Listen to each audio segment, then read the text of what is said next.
দর্শক দেখুন, টিএমসি আবার মানববন্ধনে নামছে। আমার হাত তোমার হাতে, আমরা সবাই দিদির সাথে স্লোগান তুলে 175 কিমি মানববন্ধনে দাঁড়াচ্ছে তৃণমূল। প্রিয় দর্শক, আমি শফিকুল ইসলাম এবং আপনারা দেখছেন আরামবাগ টিভি। যেটা বলা হয়েছে সেটা হচ্ছে যে আগামী 30 সেপ্টেম্বর রাজ্য জুড়ে এই প্রোগ্রাম চলবে। ওনাদের নাকি 35টা সাংগঠনিক জেলা রয়েছে, 35 প্রত্যেকটি জেলাতে নাকি 5 কিমি করে হবে, 5 কিমি করে। ফলে 5 গুণিত 35 মানে 175 কিমি টোটাল। কলকাতাতেও প্রোগ্রাম হবে, রাজ্যের বিভিন্ন প্রান্তে হবে। তার মানে দর্শক, আবারও তাহলে রাস্তাতে দেখা যাবে সায়নী ঘোষ, জুন মালিয়া, শতাব্দী রায়, রচনা ব্যানার্জি, আরো সব অনেককেই দেখা যাবে দিদির সাথে হাঁটতে। স্লোগান দেওয়া হয়েছে, আমার হাত তোমার হাতে, আমরা সবাই দিদির সাথে। আরে আপনারা তো দিদির সাথেই আছেন, আবার নতুন করে কেন বলতে হবে? দিদির থেকে কবে আপনারা সরে গেলেন, বা আপনাদের সেই সরে যাওয়ার কি ক্ষমতা আছে? আবার নতুন করে এইসব কথা বলার কি প্রয়োজন রয়েছে? আর আপনারা ছাড়া আর কে, সাধারণ মানুষ আর কোথায় সাথে আছেন? এই যে হবে প্রোগ্রামটা, ওই যারা সুযোগ সুবিধা কিছু পেয়েছেন তারা থাকবেন, আর কাউকে কাউকে হয়তো জোর করে টেনে আনা হবে। সাধারণ মানুষের স্বতঃস্ফূর্ত যে সাড়া, সেটা তো থাকবে না। এই যে রাত দখল হলো, রাস্তা দখল হলো আর.জি. কর কাণ্ড নিয়ে, সেখানে স্বতঃস্ফূর্ত সাড়া ছিল, কোনো ব্যানার ছিল না, দলের ব্যাপার ছিল না, সাধারণ মানুষ, মহিলারা রাস্তাতে নেমেছিলেন। আর আপনাদের যে প্রোগ্রামটা হবে, এ তো বুঝতেই পারছি কি হবে। তো এইসব করে কি ওটাকে ঢাকতে পারবেন? বুঝতে পারছি কেন এটা আপনারা করছেন, সেটা বুঝতে পারছি।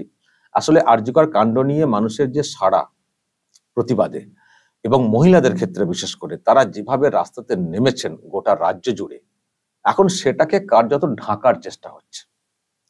এত মহিলা যখন রাজ্য সরকারের বা শাসকের বিরুদ্ধে যখন প্রশ্ন তুলেছেন, এখন সেটাকে ঢাকা দেওয়ার চেষ্টা হচ্ছে। পুজোর আগে সেটাকে ঢাকা দিয়ে এখন উৎসবে ঢোকানোর চেষ্টা হচ্ছে। এটা তো পরিষ্কার। এটাকে আমাদের বুঝতে, মানে আমরা কি এটা বুঝতে পারছি না? খুবই কি সমস্যা হচ্ছে? এদিকে ডাক্তারদের যে মুভমেন্ট চলছিল সেটা তো বন্ধ হয়ে গেছে। এখন যেটা পরিষ্কার বুঝতে পারছি, সেটা বন্ধ হয়ে গেছে। স্বাস্থ্য ভবনের সামনে যেখানে সব লেখালেখি হয়েছিল প্রতিবাদের ভাষা, সেগুলোকে মুছে ফেলা হয়েছে। আরো অন্যান্য জায়গাতেও সব মুছে ফেলা হচ্ছে। মানে এখনো যারা প্রতিবাদ করছেন তাদের বিরুদ্ধে অ্যাকশন নেওয়া হচ্ছে। কোথাও কোথাও তো আবার নোটিশ পাঠানো হচ্ছে, সেটাও খবর পাচ্ছি। মানে সবকিছুকে দুমড়ে মুচড়ে গলা টিপে দিয়ে, এখন একেবারে একটা মোড়ক দিয়ে, মানে নিজেরা, মানে আমরাই আছি আর কি, আর কেউ নেই, এটা বুঝিয়ে দিয়ে এখন উৎসবে ঢোকার চেষ্টা হচ্ছে। এটা তো পরিষ্কার, এটা তো পরিষ্কার। মানে আর.জি. কর চ্যাপ্টারটাকে ক্লোজ করার চেষ্টা হচ্ছে মহিলাদের এই মানববন্ধন দিয়ে। এটা তো পরিষ্কার, এটা তো পরিষ্কার বুঝতে পারছি। কিন্তু প্রশ্ন হচ্ছে যে এইসব করে কি মানুষের মনে আর ঢুকতে পারবেন আপনারা? মানুষের মনে যে প্রভাব ফেলেছে আর.জি. কর কাণ্ড, এবং তারপর আপনাদের এই যে যারা বলছেন, চন্দ্রিমা ভট্টাচার্য, এই যে মহিলারা, আপনারাও যা সব করলেন, সেই একদিন বেরিয়েছিলেন ঘটনার ওই সপ্তাহখানেকের মধ্যে ওই দিদির সাথে, সেদিনও হাতে হাত দিদির সাথে, কি হাতে হাত নাকি, আমার হাত তোমার হাতে, আমরা সবাই দিদির সাথে, সেদিনও ওই একই ব্যাপার ছিল, স্লোগানটা ছিল না। সেদিনও বেরিয়েছিলেন বিচার চাই, বিচার চাই, বিচার চাই, দোষীদের শাস্তি চাই, ফাঁসি চাই। এখন আর সেই কথা শুনতে পাচ্ছি না। তখন বলা হয়েছিল যারা দোষী তাদের সকলের ফাঁসি চাই। আর এখন দেখা যাচ্ছে পুলিশের ওসি গ্রেপ্তার, এবং সন্দীপ ঘোষ, খুবই প্রিয় পাত্র নেত্রীর, তাকেও গ্রেপ্তার করা হয়েছে তথ্য লোপাটের জন্য। পুলিশের লোক গ্রেপ্তার। এখন আর সে আওয়াজ শুনতে পাচ্ছি না যে যারা যারা দোষী সবার ফাঁসি চাই। এখন আর সে আওয়াজ পাচ্ছি না। এখন সব মুখে কুলু পেটে গেছে।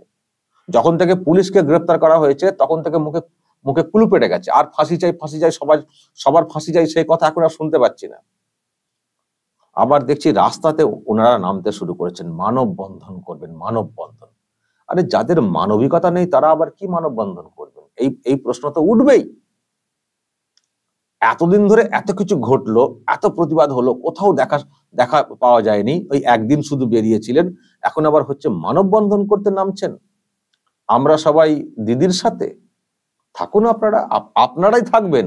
একটা সময় দেখবেন আর পাশে কেউ নেই, দিদির সাথে শুধু আপনারাই থাকবেন। যারা বলছেন, বড় বড় লেকচার ঝাড়ছেন, তারাই থাকবেন।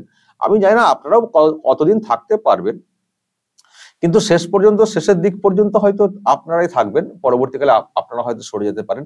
আর সাধারণ মানুষ এখনই নেই, আর কিছুদিন পর দেখতেও পাবেন না। আর এই যে 175 কিমি যেটা বলা হচ্ছে, আমার কোথাও মনে হচ্ছে ওই আশা কর্মী, ICDS কর্মী, তাদেরকে সব টেনে টেনে আনা হবে, বলা হবে যেতে হবে, না হলে মুশকিল। এইসব এনে টেনে জোর করে এইসব হবে।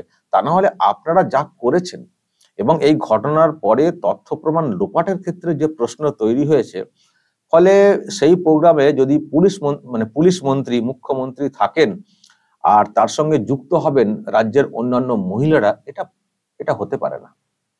স্বেচ্ছায় যুক্ত হবেন, এটা হতে পারে না। ওই জোর করে অন্যভাবে বলে ভয় দেখিয়ে আনা যুক্ত হওয়ার কথা, সেটা হবে। তার বাইরে কিছু হতে পারে না, তার বাইরে কিছু হতে পারে না। যে কাণ্ড ঘটেছে আরজি করে, এবং তারপর তথ্য প্রমাণ লোপাট, যতই আপনারা লক্ষ্মীর ভান্ডার দিন, ইত্যাদি দিন, মহিলাদের যাদের মধ্যে একটু চেতনা আছে আর কি, যারা রাস্তাতে নেমেছিলেন একটা সময়, বিশেষ করে 14ই সেপ্টেম্বরের কথাটা আমি বলছি, এই 14ই আগস্টের কথাটা বলছি, সেদিন যে স্বতঃস্ফূর্ত সাড়া ছিল, সেই সময়। পরের দিকে তো ইদিক উদিক হয়ে গেল বিষয়টা, ডাক্তাররাও তো অন্যভাবে চলে গেলেন। তো যাই হোক, মানুষের যে সাড়া ছিল, প্রতিবাদের যে দাবিটা ছিল, সেই দাগ কিন্তু মানুষের মনের মধ্যে আছে। মুভমেন্ট হয়তো একটু মিসগাইডেড হয়ে ইদিক উদিক হয়ে গেছে, ডাক্তাররাও কাজে যোগ দিয়ে দিয়েছেন, কিন্তু মানুষের মনে কিন্তু দাগটা কেটে আছে। এর প্রতিফলন কিন্তু হবেই। একটু যদি ফ্রি অ্যান্ড ফেয়ার জায়গাতে আসে না প্রতিবাদের জায়গাটা, এর প্রতিফলন কিন্তু ঘটবেই। ফলে এইসব করে কিন্তু কিছু হবে না। আর একটা কথা যেটা আমি বলে আসছি, এই যে দাঁড়াবো এত কিলোমিটার তত কিলোমিটার, এসব দাঁড়িয়ে টাড়িয়েও কিছু হবে না। যদি ওই একটা পিলার আছে না, একটাই তো পিলার, সংখ্যালঘু ভোট, ওটা যদি নড়ে যায়, এই দাঁড়িয়ে টাড়িয়ে দিনরাত ওই দাঁড়িয়ে থাকবেন। মানে দাঁড়িয়ে থাকবেন বলতে কি, মানে নিজেরা দাঁড়িয়ে থাকবেন, সরকার বা শাসকের যে খুঁটি বা শাসকের যে দাঁড়ানোর যে ক্ষমতা, সেটা থাকবে না। ওই একটাই তো খুঁটি আপনাদের সঙ্গে এখনো রয়েছে লেজুর হয়ে, সংখ্যালঘু ভোট। ওটা সরে গেলে, ওই খুঁটিটা নড়ে গেলে ধপাস, ওই রাস্তায় দাঁড়িয়ে থাকবেন এত কিলোমিটার তত কিলোমিটার। আলটিমেটলি সরকার দাঁড়াতে পারবে না, শাসক দাঁড়াতে পারবে না, সব ইন্দা ভোগাম্মা। দর্শক বলুন, এই যে আবার একটা স্লোগান নিয়ে এইরকম বলা হচ্ছে, কি বলবেন দর্শক, কি বলবেন? স্লোগানটা দেখুন দর্শক, একেবারে যাত্রাপালার একটা স্লোগান মনে হচ্ছে, নাটক যাত্রার স্লোগান। আমার হাত তোমার হাতে, আমরা সবাই দিদির সাথে। আমি জানি না স্বপন সাহা আবার কখনো এটা নিয়ে আবার সিনেমা টিনেমা করে বসবেন কিনা। আর্টিস্ট তো রয়েছেন তৃণমূল কংগ্রেসের অনেকে, দেব রয়েছেন, এদিকে হিরোইন অনেকে রয়েছেন, করতেই পারেন। সোহম আছেন। আমার হাত তোমার হাতে, আমরা সবাই দিদির সাথে সিনেমা। দর্শক বলবেন যা বলার কমেন্ট বক্সে, নজর রাখবেন আরামবাগ টিভিতে।